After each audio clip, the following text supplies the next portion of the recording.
When something's on my mind, I've been telling myself, as soon as you put gas in this car, stop and talk about it. So I just passed a post about Trump keeps having these Oval Office conferences apparently, but that's not even the main thing. So I saw that Joe Rogan was behind him in the office. This is a post that I just scrolled past because I'm making money right now, but I just put gas in the car and whatever. And it had me thinking about the manosphere and the whole, men need to be men again situation, the gender war, which I hate calling it a gender war because it seems like everyone is lacking in some form or another. So, but that can be a video for another day. What really has me thinking though right now is about our young men and the role models that they have. I guess mostly the white young men, but I guess also the black ones as well. But I'm just seeing the white young men are the more visible when it comes to being influenced by these Joe Rogan types, these Andrew Tate types, or just, the fresh and fits, the overly masculine, the gym bros, the eat meat and all those types of creators that, or, get all the bitches, all of that, those types of creators, those types of men that promote, get your money up, get not your funny up, muscles, girls, cars, all of those people. And it had me thinking, what is really peak masculinity if we're going to go back to the basics of things? I was raised by, I guess they're boomer parents because they were born in the 1960s.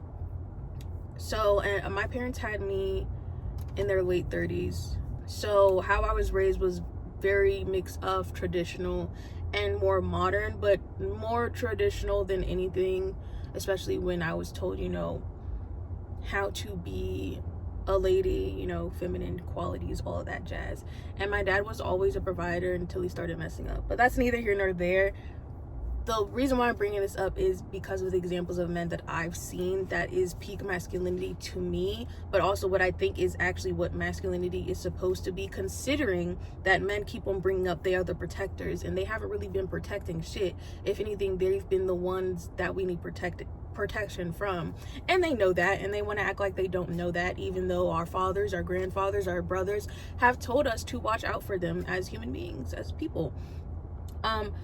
I'm going to use my uncle and my father and as an example because those are uncles actually. My other uncle from my mom's side passed last February.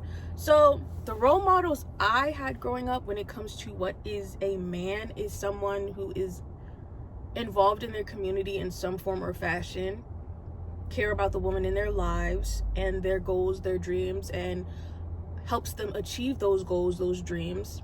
They help strangers. And the men that I've seen growing up, they may not be overly, expressing their emotion, but they're still very grounded in their emotions. They don't spaz out. They're not angry.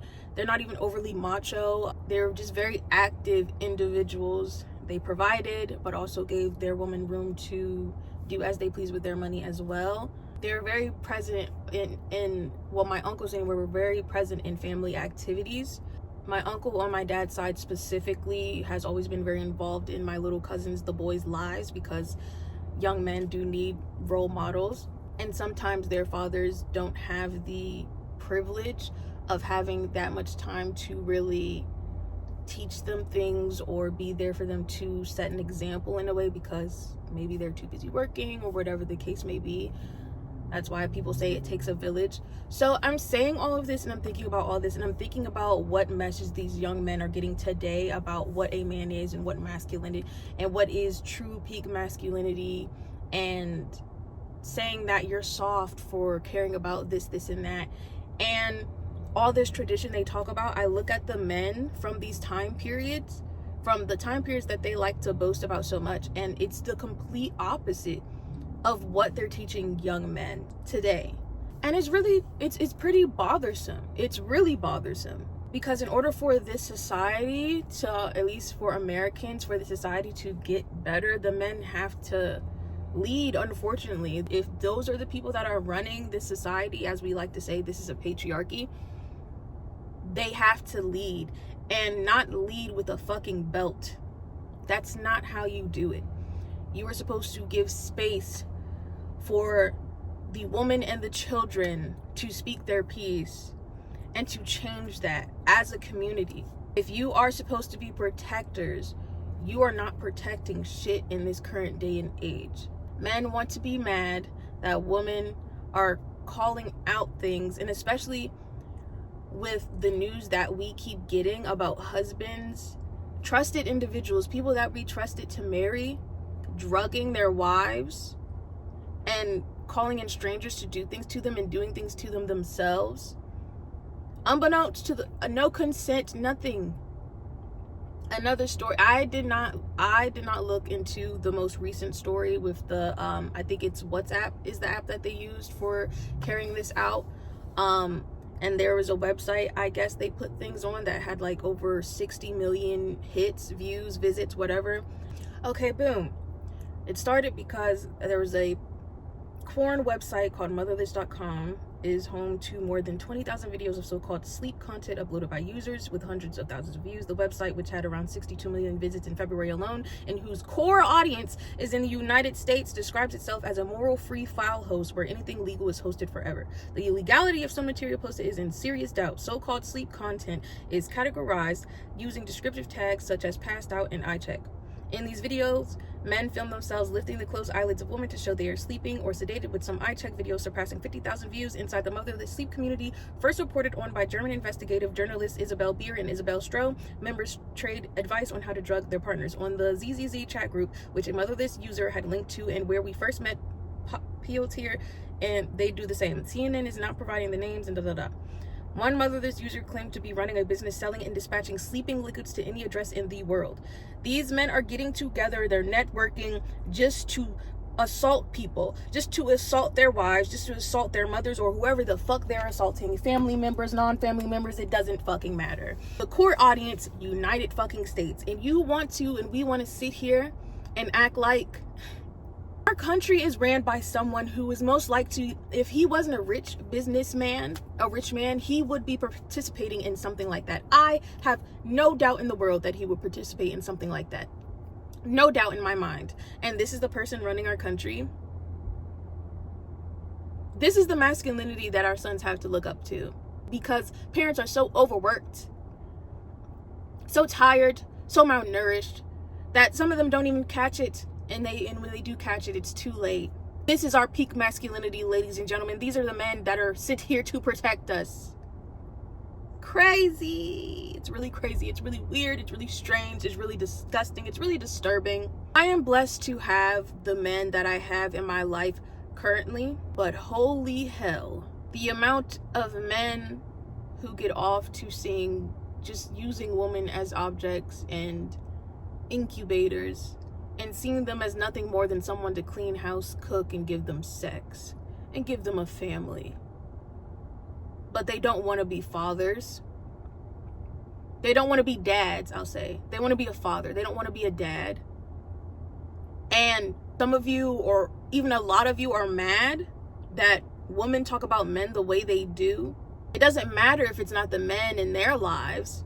They can't trust people. These women can't even trust their husbands. It doesn't matter.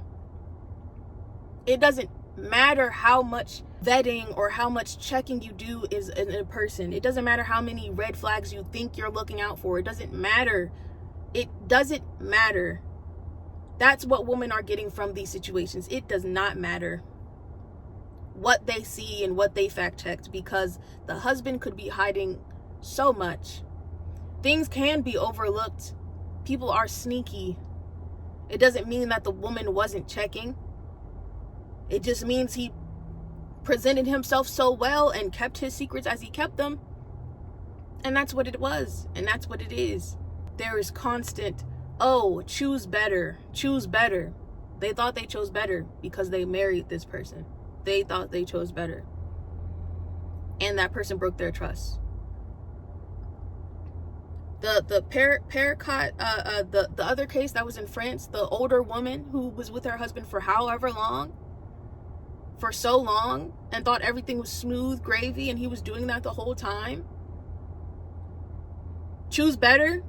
She just had to choose better. So I'm going to cut that there. And I'm going to say the masculinity I said at the beginning, and what my examples were and what I seen growing up, that is peak masculinity. It is protecting the girls. It is protecting the children. All these cars and these women that you want to get, it's not about that. It was never about that. You have to find someone that has your values or the same goals in life, or goals that can align together.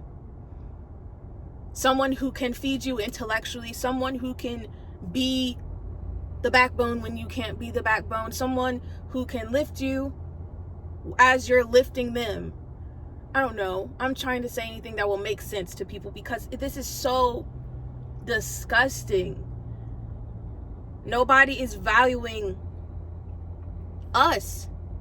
Nobody values what we can bring to the table. Nobody seems to know what we can bring to the table as human beings. As human beings. I asked my boyfriend, what value do I have? And he's just like, it's you. You're mine. The conversation you can give me. I can talk to you about things. I can this, I can that. We are interested in the same things. Even if you don't like it as much as I do, we can still do things together. And we can have sex. I can have sex with you, and I like being around you. And you're a well-rounded person. This is what it comes down to. Someone you enjoy having sex with, and someone you can be around and be your best fucking friend, even if your hobbies may differ in some areas. And people keep forgetting, just find someone that you can enjoy things with, and not someone that you think is going to be a ball and fucking chain. It doesn't have to be that. Just listen. It's not that hard.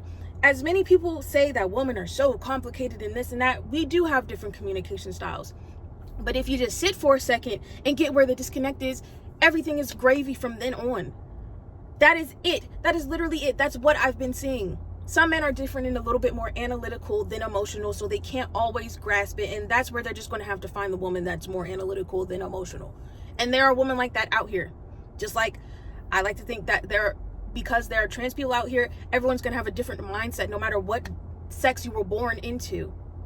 It's going to be different. You just have to find your person. So it shouldn't be this hard. It should not be this hard. I don't know what the goal is and why it's so okay for it's like, I just started The Handmaid's Tale late. I just started season 3. Season 3 of The Handmaid's Tale. This is my first watch. Terrible time to watch it if you ask me, because I'm over here looking like, oh no, this is what they want to do? Is this it? But it really is feeling like that's what y'all want. Fuck what we say. Y'all don't want minorities. Y'all don't want gay people. Y'all don't want anybody who makes the world a fun place. Y'all want to be miserable. You want to have no music. You want to have no art. Are you kidding me? Is that what you really want? You just want a bunch of AI slop everywhere? You're weird. You're fucking strange. And I'm tired of acting like it's not strange. It's weird. It's so weird. It's like you don't like to live. You don't like life. You want everything to be a Sims game. You want to be boring. And even when people who play The Sims, they don't even like it boring. Like, you just want it to be bland. And that's weird. I don't know how many more times I can say that you're just weird. You want a doll.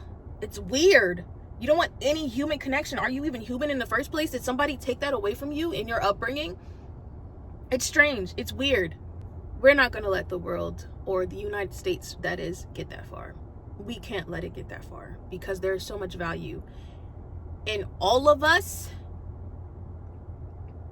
but especially in those that are not male and white, but definitely male first. All of that male, because it doesn't seem, no matter what race of male you are, but it does seem like the white ones are getting away with quite a bit, and that's not cool. It's not cool for any male to get away with it, but gosh darn it, holy fucking hell, like it baffles me, bro. That's all I have to say. That's all I have to say. A lot of you are not safe spaces, and that's what masculinity is. You lift your community. You don't destroy it. You don't give it trauma. Are you serious? Y'all are sad. Y'all are so sad. And I'm sad for you because of how sad you are. And that at the grown age of a lot of these men that have done these terrible things, that you're still just sad. At a certain point, when you get to a certain age, I don't feel sorry for you anymore. You've had ample time. But, you know, with certain men, they get coddled and they get babied and nobody tells them about themselves. And that's why we end up in the predicaments that we end up in as a country. Because nobody told the right or wrong man what he needed to hear. That's all I have for you. Thank you for paying attention. Thank you for listening. Like, subscribe, say what you have to say. I don't know, give me a comment. What do you feel? Was I on the money about what masculinity is supposed to be? Also, to add, I took it from my own personal life and also stories of different villages or, you know, communities that are outside of the Western world that have a pretty even system when it comes to the males and the females of the community. Everyone has their role to play. Some males do take on the more traditional roles of, you know, going out and getting supplies or whatever, and the women do what they have to do. They take care of the village while they're away and you know, everyone has an equal part to play because it all just comes together. It is not based on the gender. It's just, okay, we're going to do this because we're uplifting our community, and then the women do this because they're uplifting in their own way. It's all a cycle. We all work together. And if I know in certain places, villages, if the woman wants to go out and do the thing, she'll do the thing. Maybe somebody will switch. Oh, I want to stay and do this, and then the people who want to go out do this. It's not always a gender thing. It really doesn't even have to be. But somebody got to do something. Somebody got to do something. Choose where you want to be at. Give me your thoughts. This country is blowing me. And I want to like this country because my family was born here. I want to like this country. I want to like this country. I really want to. Because my home is here. DMV. I want to like the country.